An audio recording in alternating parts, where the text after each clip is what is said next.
Bonjour à toutes et à tous, bienvenue sur la chaîne YouTube du magazine Subpassion. J'ai eu la chance de partir aux États-Unis il y a quelques mois avec un paddle pour faire de belles balades et aller pêcher. Tu peux retrouver cette vidéo ici et dans la description.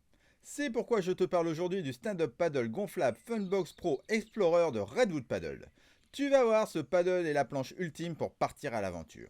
C'est pourquoi je te propose de le découvrir en long, en large et en travers, alors reste bien jusqu'à la fin de cette vidéo générique.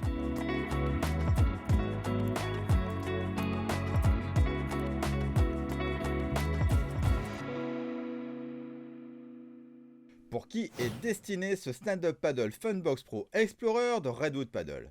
En premier, c'est une planche de touring pour ceux qui recherchent un faible encombrement pour stocker ou se déplacer avec un stand-up paddle. Ensuite, c'est une planche à tout faire qui peut servir pour les moyennes ou les longues balades, mais aussi pour s'amuser en famille. Et que ce soit en tandem avec ton chien, pour la pêche ou la mer, les océans, les lacs ou les rivières, tout est permis avec ce paddle. Quelques caractéristiques concernant cette planche. Elle est fabriquée en Woven Drop Stitch Fusion double couche. C'est ce qui fait qu'elle est ultra solide et légère. L'Explorer existe en deux tailles, 14 par 31, 11,6 par 33. Pour ce test, j'avais la 14 qui fait 427 cm de long par 80 cm de large et 15 cm d'épaisseur. L'ensemble fait 395 litres pour un poids de 10,8 kg avec l'aileron. Niveau prix, la 11.6 est vendue à 599 € et la 14 à 589 €. Maintenant, unboxing. Le paddle et tous les accessoires tiennent dans un grand sac à roulettes. Les roulettes sont du côté opposé au sangle de portage pour éviter qu'elles touchent le sol. Sur le devant, tu as le logo Redwood Paddle en relief et le range étiquette bien pratique quand tu voyages. Sur le dessus, tu as une belle et grosse poignée de portage rembourrée.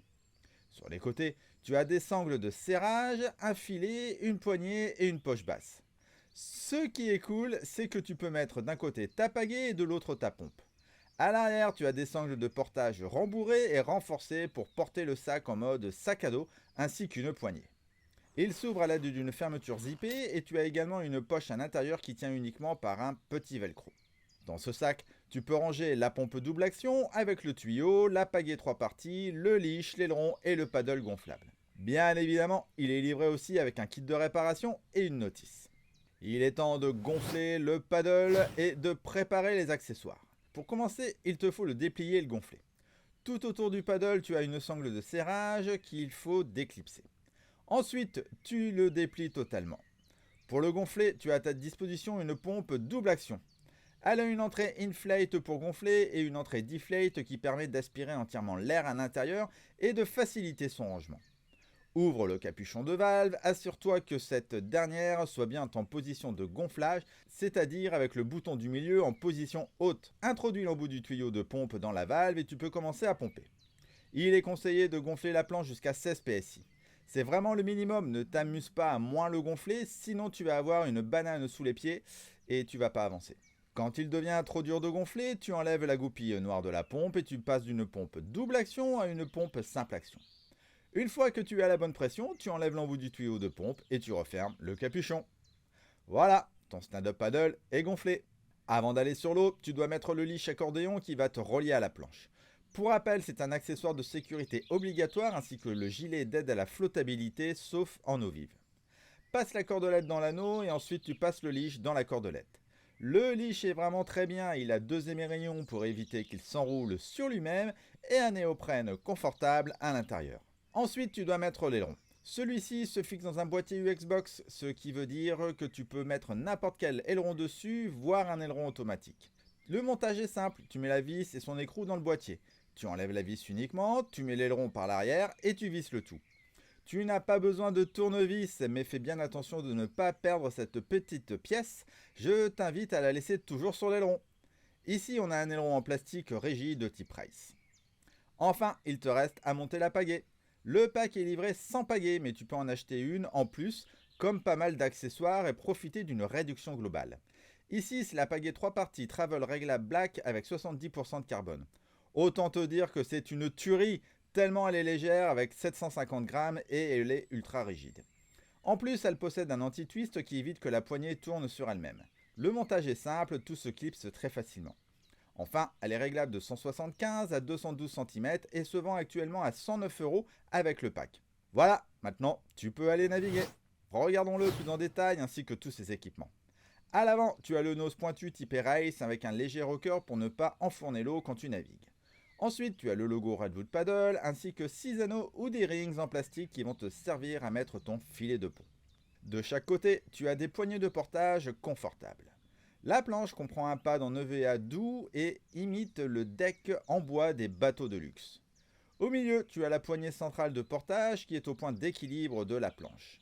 J'allais oublier, sur les bords tu as plein d'anneaux ou des rings pour y fixer des sacs par exemple et partir à l'aventure. Tu peux aussi y fixer un siège pour le transformer en kayak. On recule sur la planche et on a le nom de celle-ci avec un autre petit filet de pont. Enfin, on a la valve de gonflage et un cercle en caoutchouc sur lequel est inscrit la pression recommandée. Ici, 16 PSI. Sur les côtés, on a le nom de la planche et ses caractéristiques. Il est temps de retourner ce stand-up paddle Explorer. En dessous et à l'arrière, tu as le boîtier UXbox et notre aileron qu'on a monté tout à l'heure. Toujours en dessous, tu as le logo et un anneau de remorquage à l'avant. Voilà, tu sais tout sur ce Paddle Explorer de Redwood Paddle. Maintenant, tu veux savoir ce que j'en pense. Avant toute chose, je t'invite à t'abonner à la chaîne pour être mis au courant des dernières vidéos, mais aussi à mettre un pouce vers le haut et à laisser des commentaires ci-dessous afin de me soutenir. Et oui, en faisant cela, tu favorises l'algorithme YouTube qui mettra plus facilement mes vidéos en avant et qui me permettra par la même occasion de te proposer plus de contenu. Alors par avance, merci. Concernant l'esthétisme, tu as là une planche fun avec son look épuré et son pad antidérapant qui ressemble à un pont de bateau. À coup sûr, ce paddle gonflable va plaire au plus grand nombre. Ensuite, sur l'eau, avec ses 14 pieds de long et ses 31,5 pouces de large, c'est une planche très stable pour les débutants et accessible. Tu as aussi une bonne glisse et on a de bonnes sensations sur l'eau. Concernant la finition, je n'ai rien à dire, je n'ai vu aucun défaut sur mon modèle de test. La pagaie fait très bien le job pour une pagaie de 3 parties qui tient dans un sac de transport. J'ai vraiment adoré pagayer avec ce Paddle Explorer, que ce soit sur lac ou à l'océan. J'ai même réussi à surfer quelques petites vagues avec. En plus, avec tous ces anneaux, tu peux vraiment y fixer plein de choses et partir à l'aventure pour la journée, voire plusieurs jours. C'est cool aussi d'avoir un boîtier UXbox pour y mettre l'aileron de ton choix. Enfin, j'ai adoré aller pêcher avec. La planche est tellement stable que je ne me rendais même pas compte que j'étais sur un stand-up paddle. Si toi aussi tu l'as testé ou que tu le possèdes, n'hésite pas à en parler dans les commentaires. Comme le produit parfait n'existe pas, voici une remarque. Franchement, je n'ai rien à dire sur la planche, sauf peut-être son look qui est peut-être un peu minimaliste. Je n'ai rien à dire sur la pagaie, elle, je l'adore. J'ai juste une petite réflexion idiote sur le sac de transport. La poche à l'intérieur ne se ferme pas, du coup quand tu ouvres le sac, tu as tout qui tombe. C'est vraiment pas grand chose à changer, juste mettre un velcro sur toute la longueur. Ok l'équipe Redwood Paddle? En conclusion, tu peux acheter ce stand-up paddle Explorer les yeux fermés comme la majorité des produits Redwood Paddle. C'est une marque française qui existe maintenant depuis longtemps et dont la réputation n'est plus à faire. L'Explorer est vraiment la planche pour partir à l'aventure en toute sécurité et se faire plaisir sur l'eau. Voilà, c'est tout pour cette vidéo, merci de l'avoir regardé jusqu'au bout. Je tiens encore à remercier la marque Redwood Paddle et je t'invite à retrouver cette vidéo dans sa version écrite sur le web magazine subpassion.com. À suivre d'autres vidéos tests du monde du paddle et du foil. Ciao ciao.